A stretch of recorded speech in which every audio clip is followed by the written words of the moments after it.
पामसार जाना होबाय जोंना गारिया पामसार।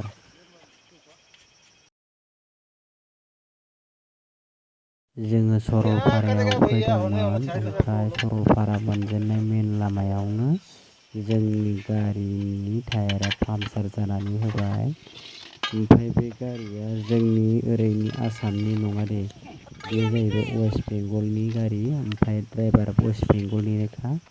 लामायाबो बुहुद गाज्रिनि थाखायनो पामसार जाबाय, माने टायाराबो बारा मोजां नंखालामोन नालाय, बेनि थाखायनो माने टायार एक्सट्रा दंखायोमोन नालाय। ओमफ्राय बै गारि बलेर'आबो जोंनिनो मानसिमोन, बिसोरो जोंखौ बुंबाय नोंसोर दा थांदो जों थांगारनोसै होननानै बुंबाय आरो। ओमफ्रायो जोंनि गारि बानायनायाव माने आधा घन्टासो लेट जागोन नालाय, ओमफ्राय जोंनि बे गारि बानायनाय जायगानिफ्राय माने सरलपारा मेन जायगा मोनहैनो थाखाय माने 1.5 किल'मिटारल' जासिगोन दे, बारा गोजान गैलिया, माने मोनखाबायानो।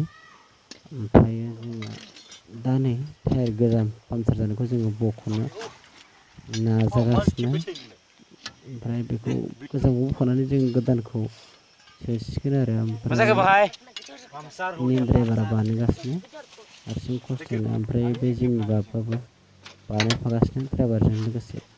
भिडिअखौ नायदोंबा साबस्क्राइब खालामनानै होलां प्लिज।